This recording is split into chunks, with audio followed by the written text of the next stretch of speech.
Vote जो दिया जाता है ये भीख स्वरूप दिया जाता है, लेकिन अगर इसका इस्तेमाल किया जाए तो उससे अर्थ निकलने लगता है। बिल्कुल बिल्कुल। पुलिस है, कानून है तो पुलिस है, और पुलिस है तो कानून है। इसमें कोई तीसरी शक्ति का हस्तक्षेप नहीं होना। सर, कहीं आप ये तो नहीं कहना चाहते हैं कि लोग वोट देते हैं, वोट की शक्ति लोगों के पास है, लेकिन 5 साल के लिए बॉन्डेड हो जाते हैं। बिहार को जिस स्थिति में बिहार है, इसको सुधारने के लिए अब आप अपनी सेवा दें ऑनरेरी बेसिस पे, तो क्या इसके लिए आप पहल करेंगे या आप इसके लिए स्वीकार करेंगे? कहते हैं कि समाज का ताना बाना, बहुत सारे ऐसी चीज़ें हैं जिसे लेकर के बुना जाता है। समाज में अलग अलग तरह के काम होते हैं और अलग अलग तरह के लोग भी होते हैं, और इस समाज की संरचना में लोकतंत्र की बड़ी भूमिका है। लेकिन उसके साथ साथ समाज और पुलिसिंग, इसकी भी बड़ी भूमिका है। और जैसा कि आप देख ही रहे होंगे, हमारे बगल में बैठे हुए हैं पूर्व डीजीपी अभयानंद जी। ये डीजीपी शब्द इनके लिए छोटा है, क्योंकि जो इन्होंने किया है वो बहुत बड़ा है, इतना विस्तृत है कि जिसकी तुलना गीता और महाभारत से होती है। हम क्यों ये बात कह रहे हैं, तो इसके पीछे एक किताब है जो इन्होंने अपने जीवन के अनुभवों के आधार पर, जो कुछ भी इन्होंने किया है उसके आधार पर इन्होंने खुद से लिखा है, अनबाउंडेड। इसका मतलब तो आप समझ ही रहे होंगे।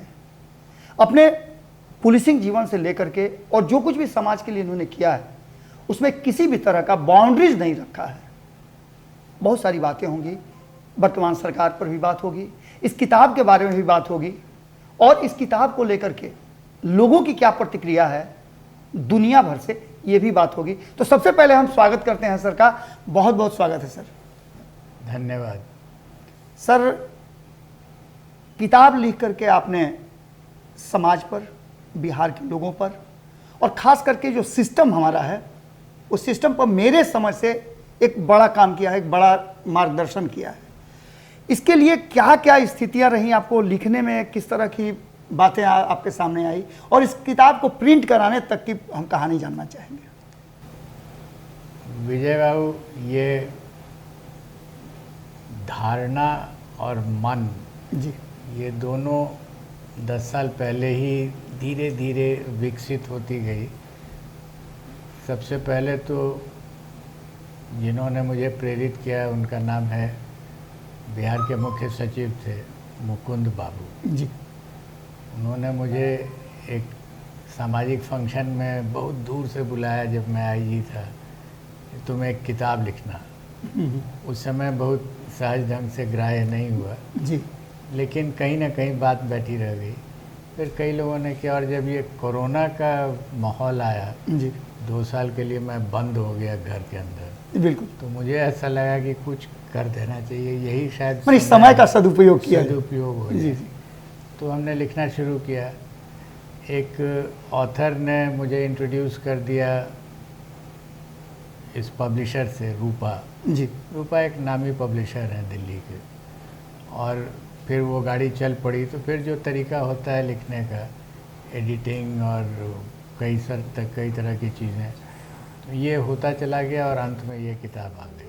सर, आपसे लोग भी जानना चाहेंगे, जो किताब के पाठक हैं वो भी जानना चाहेंगे, जिन लोगों को ये उत्सुकता है कि इस किताब में क्या कुछ है।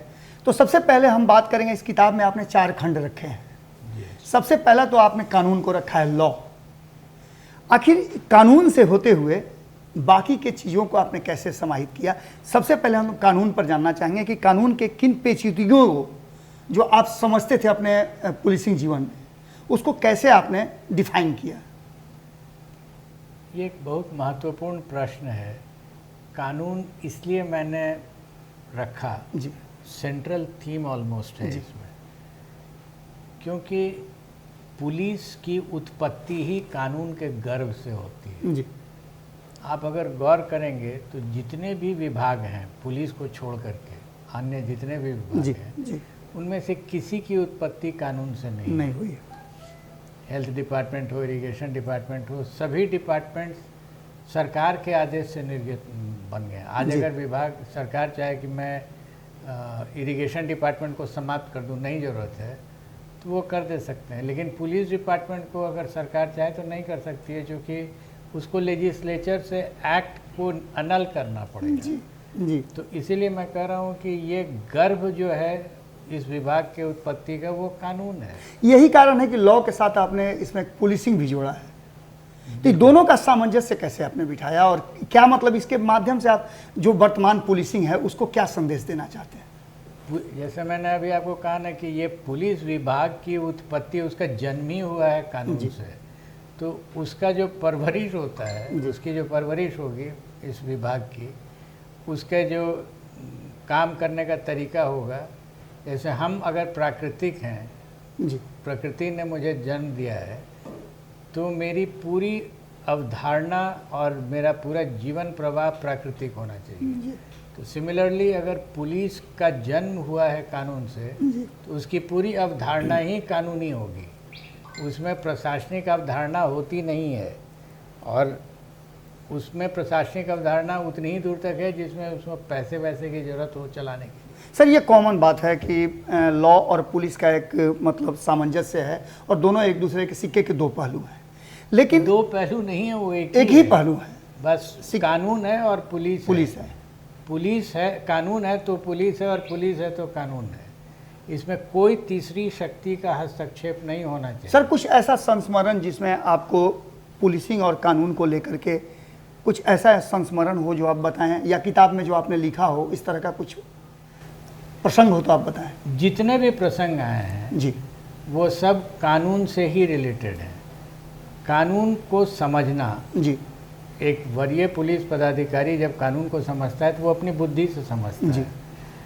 और आप अगर गौर करेंगे तो कानून भी ऐसी चीज़ है जिसको अगर एक एंड से हम ऑपरेट करें, पुलिस, जी हम मतलब पुलिस, तो वो अभियोजन पक्ष बनाता है जी, और एक बचाव पक्ष भी होता है। जी। तो बचाव पक्ष भी उसी कानून को इस्तेमाल करके बचाव भी करती है। मतलब दोनों के लिए कानून सेम है, कानून बस तरीका सिर्फ समझने का और करने का अलग है। दोनों समझते हैं अपने अपने दृष्टिकोण। मैं ये बात इसलिए कह रहा हूँ सर कि बहुत पहले आपसे हमारी बातचीत हो रही थी, तो बिहार की राजनीतिक परिदृश्य में मैंने आपसे एक प्रश्न पूछा था, जब आपने कहा था कि जब आप यहाँ बिहार में काम कर रहे थे, जब आप एसपी थे, उस दौरान आपने एक शब्द इजाद किया था, don't shoot with gun, shoot with camera. तो शायद इसी जो कानून और पुलिसिंग है, इसी के बीच से वो रास्ता निकाल करके ले आए थे जिससे कि कानून और ज़्यादा सबल हो और प्रबल हो। बिल्कुल विजय बाबू, आपने सही कहा, क्योंकि कानून की किताब तो एक किताब है जी। आप उसको अंग्रेजी की तरफ पढ़ जाइए, हिंदी की तरफ पढ़ जाइए, अर्थ नहीं निकलेगा। लेकिन अगर इसका इस्तेमाल किया जाए तो उससे अर्थ निकलने लगता है। बिल्कुल बिल्कुल। आप एक तरफ से देखिए, दूसरे तरफ से देखिए, दो तरह से उसको आप इंटरप्रेट कर सकते हैं। तो आप पर डिपेंड करता है। एक डिफेंस लॉयर को आप देखें तो उस कानून की किताब को वो बार बार पढ़ता है। क्यों पढ़ता है? उसी किताब को बार बार पढ़ेगा और डिफेंस निकालता है। पुलिस में प्रॉब्लम ये हो रहा है कि लोग पढ़ना ही छोड़ देते हैं उसको। जी। वो उनको मालूम है कि ये ताकत की चीज़ है, इसमें ताकत इस्तेमाल करेंगे तो पुलिस का काम हो जाएगा। आपके अनुभव के साथ साथ मैं इस किताब पर एक बार फिर से आता हूँ, और ख़ास करके जो हमारे दर्शक हैं उनसे मैं बताना चाहूँगा कि इस किताब को एक बार ज़रूर पढ़िएगा। इसका अंग्रेजी वर्जन आ गया है, हिंदी वर्जन आना बाकी है। और इस किताब की सबसे बड़ी खूबी है कि सर का अनुभव तो है ही, लेकिन इस किताब को कई ऐसे बड़े बड़े लोगों ने, देश दुनिया से लोगों ने सराहा है और बहुत लोगों ने बहुत तरह की बातें कही है। मैं सिर्फ एक बात को उद्धृत यहाँ करना चाहूँगा जिसमें लिखा गया है कि कर्मयोगी बताया गया है। आर प्रसाद हैं पूर्व डीजीपी, और बहुत पहले सर से उन्होंने इस किताब को लेकर के चर्चा भी की थी, जैसा हमारी आपसे बातचीत हुई थी। तो उन्होंने लिखा है कि perhaps he believe in working as a karmayogi. ये बहुत बड़ी बात होती है। अगर आपके बारे में कोई लिखता हो, आपके अनुभवों के बारे में लिखता हो, तो निश्चित रूप से बात बड़ी हो जाती है। सर, ये तो आपके पुलिसिंग को लेकर के बातें हुई, लेकिन इस किताब में और भी बहुत सारे आपने अलग अलग चीज़ें लिखी हैं। आपने फिजिक्स से जुड़ी हुई बातें लिखी हैं, आपने यहाँ तक कि सुपर 30 की भी बात लिखी है। लेकिन उससे पहले मैं जानना चाहता हूँ कि जब आप बिहार में डीजीपी हुआ करते थे, सुप्रीम पद पर थे, उस दौरान कोई ऐसी बात जो बिहार के लोगों को जानना बहुत ज़रूरी है। वर्तमान मतलब परिप्रेक्ष्य में मैं बता रहा हूं कि उस समय कुछ ऐसी घटनाएं या इस तरह का कुछ आपने जो किया हो वो आज वर्तमान में लोगों को जानना बहुत ज़रूरी है। कुछ बातें हैं किताब में मैंने लिखी है, मैं तो चाहूँगा कि लोग उसको पढ़ें। लेकिन उसका संक्षेप में कुछ अगर बताएं तो लोगों को और ज़्यादा ज्ञानवर्धन होगा। चूँकि मैंने कहा आपको ना कि लॉ से रिलेटेड है पुलिस जी बट जब डीजीपी का पद आता है जी तो वो थोड़ा सा पॉलिटिकल हो जाता है, उसमें विवशता है, इसलिए कि बिहार पुलिस का एक तो पुलिसिंग एंगल है जी और उसका एक स्ट्रक्चरल एंगल होता है, फंक्शनल एंगल होता है, जिसके लिए पैसे की ज़रूरत होती है, जिसके लिए कभी कभी कानून को बनाने की ज़रूरत होती है। जी उस समय डीजीपी को एक मुख्यमंत्री के साथ मिल करके और स्पष्ट बात करनी होती है जी क्योंकि लेजिस्लेचर उनके साथ है, एग्जीक्यूटिव फंक्शनिंग फाइनेंस सरकार का जिसमें फाइनेंस इन्वॉल्व है वो चीफ मिनिस्टर के पास है। तो डीजीपी अपने विभाग के पक्ष को रखता है वहाँ और कोई दूसरा अफसर नहीं रख सकता है। जी बिल्कुल। तो फिर उसका एक अंडरस्टैंडिंग होना बहुत ज़रूरी है। ये कोई माने या नहीं माने, एक डीजीपी का चीफ मिनिस्टर के साथ अंडरस्टैंडिंग होना बहुत ज़रूरी है, एटलीस्ट ये दो मैटर में जी जहाँ लॉ बनाने की ज़रूरत है एज हेड ऑफ लेजिस्लेचर और जहाँ फंडिंग की ज़रूरत है वो आपके पास है नहीं, आप फंड नहीं है, आपके पास नहीं है।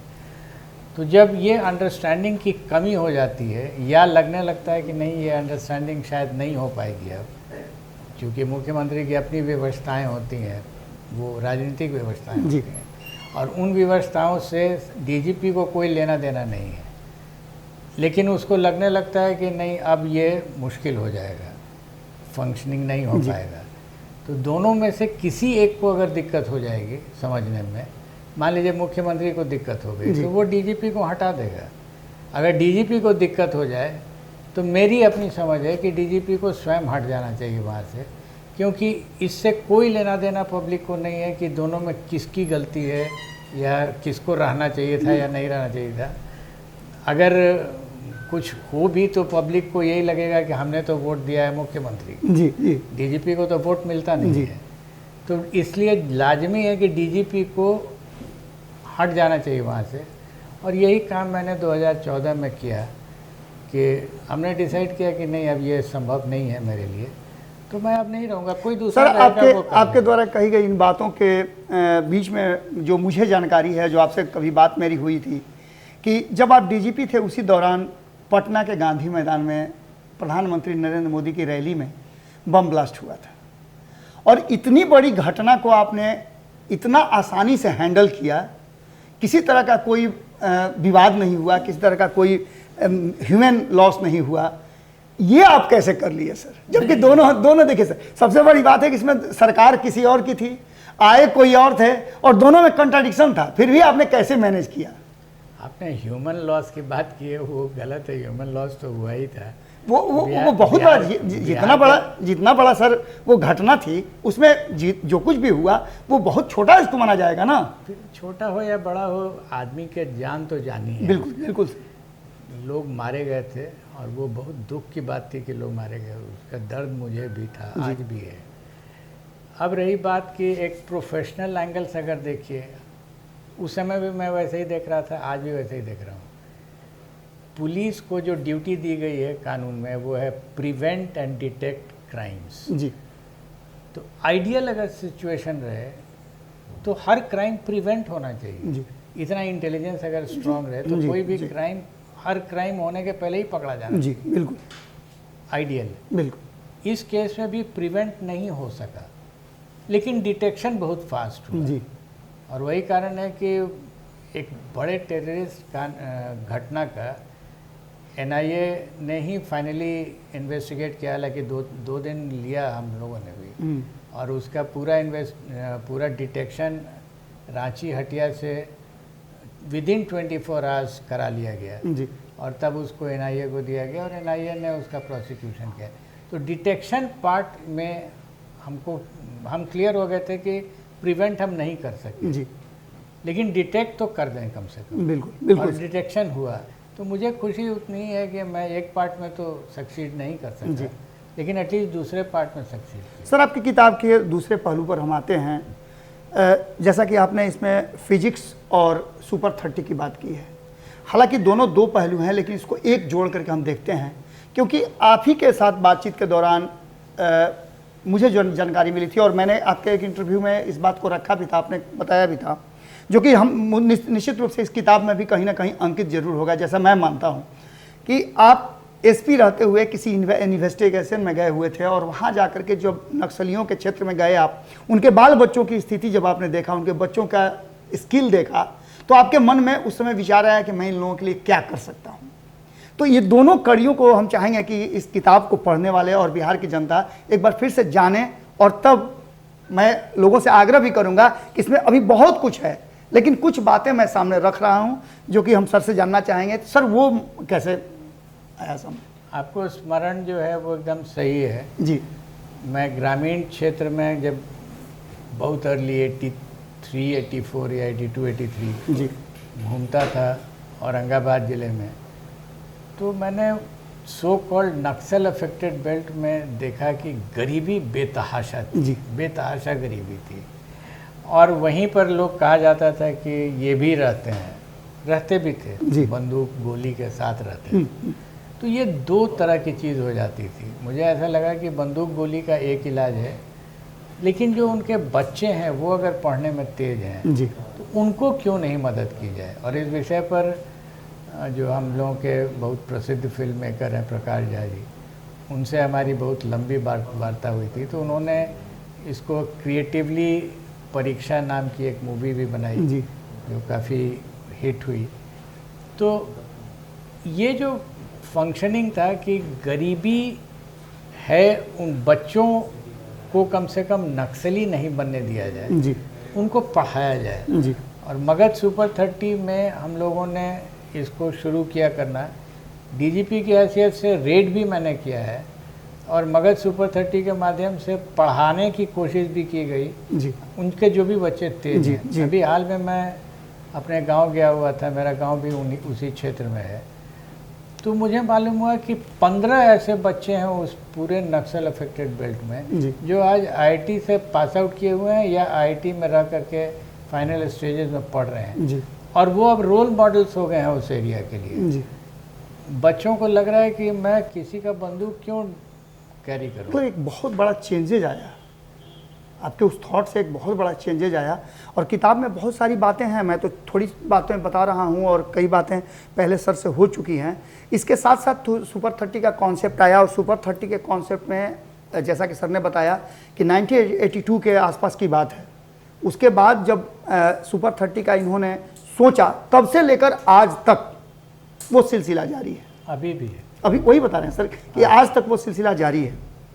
सर, इन सब बातों के बीच इस किताब की चर्चा तो हम लोगों ने किया, वर्तमान बिहार की राजनीति को भी थोड़ा सा हम जानना चाहेंगे, चूँकि आप प्रशासन में रहे हैं, और जो वर्तमान बिहार का अभी हाल फिलहाल में सरकार बदली है, इसको और इससे पहले वाली चीज़ों को आप कैसे देखते हैं? वर्ष 2014 में मैं रिटायर कर गया जी। और कई बार राजनीतिक पार्टियों से ही ऑफर आया, और एक नहीं कई बार आया कि आप राजनीति में आइए, एक्टिव राजनीति में। राजनीति मैं समझता ज़रूर हूँ, लेकिन लगाव नहीं। जी। उस पर एक बहुत बड़ी चर्चा हो सकती है कि क्यों नहीं लगाव है और क्या प्रॉब्लम है राजनीति के साथ। तो मैं बेसिकली मानता हूँ कि इससे जो प्रक्रिया है इलेक्शन लड़ने की, जीतने की, सरकार बनाने की, इसमें एक फीलिंग होती है कि समाज की शक्ति सरकार को ट्रांसफ़र होती है। शक्ति है समाज में, जी। आम आदमी में शक्ति है, वोट की शक्ति है, जी। और ये मान लिया जाता है कि ये शक्ति ट्रांसफ़र होती है इलेक्शन के दौरान। जी। इसको मैं कंटेंट करता हूँ। कंटेंट मतलब होता है इसको मैं नहीं एक्सेप्ट करता। जी। ये ट्रांसफ़र नहीं होती, ये हमेशा रहती है जनता के ही पास। और ट्रांसफ़र वोट के माध्यम से मुझे हमेशा अब डाउट होने लगा है कि ये ट्रांसफ़र होती ही नहीं है सकती। तो मौलिकता में वोट की जो प्रक्रिया है जी, इस पे ही कहीं पर मुझे संदेह हो जाता है। मतलब मैं इसकी प्रक्रिया पे, इसकी प्रक्रिया इसमें जो गड़बड़ी है मैं उसकी बात नहीं कर रहा हूँ। जी जी, गड़बड़ी तो आप ठीक कर लेंगे। गड़बड़ी हम लोगों ने 2005 में इलेक्शन कमीशन ने करके दिखा दिया। सर कहीं आप ये तो नहीं कहना चाहते हैं कि लोग वोट देते हैं, वोट की शक्ति लोगों के पास है, लेकिन 5 साल के लिए बॉन्डेड हो जाते हैं, कहीं इस प्रक्रिया के तहत आप तो बात नहीं कर रहे हैं? नहीं, इसमें जहाँ पर खोट हमको दिख रहा है, जी। हालांकि मैंने कोई इसका अध्ययन नहीं किया, खोट जो मुझे दिख रहा है वो है वोट जो दिया जाता है ये भीख स्वरूप दिया जाता है। जी मुझे वोट दीजिएगा, जी ये जैसे ही हाथ आप जोड़ लेते हैं वैसे ही आप याचक हो जाते हैं। याचक हो जाते हैं। जी और याचना के माध्यम से शक्ति नहीं मिलती है, ये जी। तय है। जी अगर शक्ति मिलेगी तो तपस्या के माध्यम से। बिल्कुल। अगर तपस्या आपने नहीं की और आपको शक्ति मिल गई है, आप फील करते हैं कि मिल गई है, जी। तो वो फीलिंग गलत है। अगर आप तपस्या करें, तपस्या का क्या अर्थ होगा, क्या स्वरूप होगा, ये समझने वाली बात होगी, लेकिन याचना के माध्यम से तो नहीं मिलेगी। अगर कुछ ऐसी बातें हों जिसमें आपसे आग्रह किया जाए कि बिहार को, जिस स्थिति में बिहार है, इसको सुधारने के लिए अब आप अपनी सेवा दें ऑनरेरी बेसिस पे, तो क्या इसके लिए आप पहल करेंगे या आप उसके लिए स्वीकार करेंगे? हाइपोथेटिकल क्वेश्चन है। जी फर्स्ट रिएक्शन इज नो।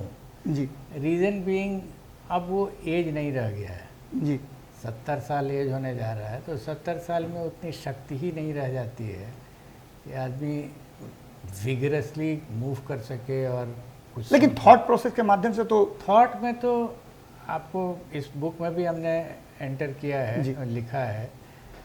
2017 में उत्तर प्रदेश से 2 पदाधिकारी लोग आए थे, एक होम सेक्रेटरी साहब थे, एक लॉ सेक्रेटरी साहब। जी उस समय जो सरकार बनी थी नई नई, उसका संदेशा ले करके कि आप अगर बुलाया जाए तो आप लखनऊ आएंगे। तो हमने बहुत स्पष्ट उन लोगों को कह दिया था कि अब मेरी उम्र पद और पैसे पर काम करने की समाप्त हो गई है।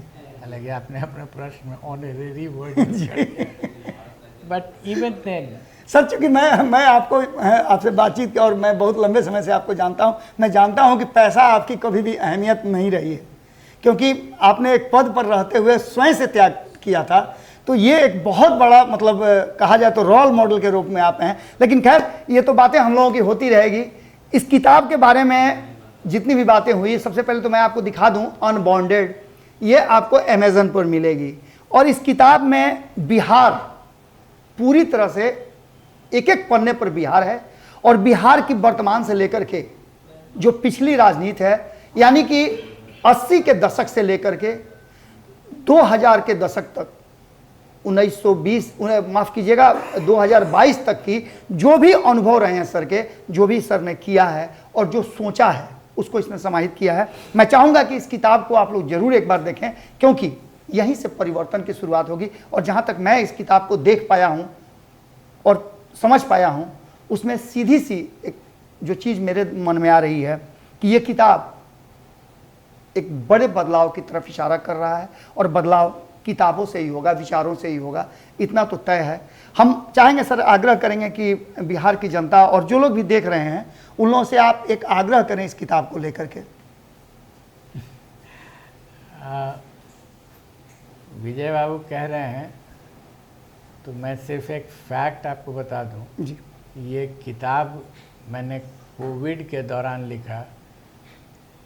लिखने के लिए कई लोगों ने प्रेरित किया। फेसबुक पर मैंने एक सीरियल चलाया था, हिंदी में लिखता था, कहाँ गए वो दिन। बैठे बैठे कुछ काम नहीं था तो कुछ लिख देता था, लेकिन उसमें मुझे प्रोत्साहन मिला कि आप इसको लिपिबद्ध पुस्तक का रूप दें। मैंने दिया, लेकिन वो अंग्रेजी में आ गया। अब ये चांस की बात थी, हिंदी में भी मैं लिख रहा हूँ। तो मुझे ऐसा लगता है कि अगर आप पढ़ेंगे, यंगर जनरेशन के लोग पढ़ रहे हैं, और मुझे खुशी होती है जान करके कि लोग एक एक सेंटेंस पर पूरा विस्तृत रूप से विवेचना करते हैं मेरे साथ बैठ के कि इस सेंटेंस का अर्थ क्या हुआ बताइए जी। और अच्छा लगता है कि यंगर जनरेशन के लोग समझना चाह रहे हैं, क्योंकि मेरी पीढ़ी में जो जो हुआ वो शायद आपको लगेगा कि ये तो ऐसा होता ही नहीं है। सही बात है, क्योंकि वो चीज़ अब आपको देखने को नहीं मिलने वाली है। तो सीधी सी बात है, मैं भी एक पाठक के रूप में इस किताब को पढ़ रहा हूँ और जहाँ तक सर ने कहा फेसबुक पे, तो मैं उसका नियमित पाठक रहा हूँ और मैंने कई बार सर को बहुत सारी बातों पर चर्चा भी किया है। बहुत सारे ऐसे सर के जो फेसबुक पे छंद आए थे, जो अलग अलग विचार आए थे, उस पर मेरी चर्चा लंबी हुई है।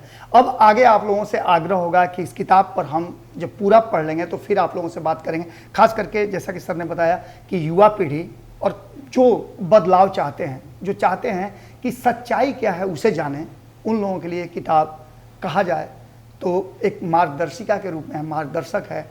हम चाहेंगे, आग्रह करेंगे एक बार फिर से कि आप भारत लाइव पे भी बताएं कि इस किताब के अंदर की जो बातें हैं वो अगर किताब में आपको लगी और कुछ जानना चाहेंगे तो सर से भी हम फिर से आप लोगों से मुलाकात करवाएंगे और इसके अंदर की बहुत सारी बातों पर हम एक लंबी चर्चा शुरू करवाएंगे।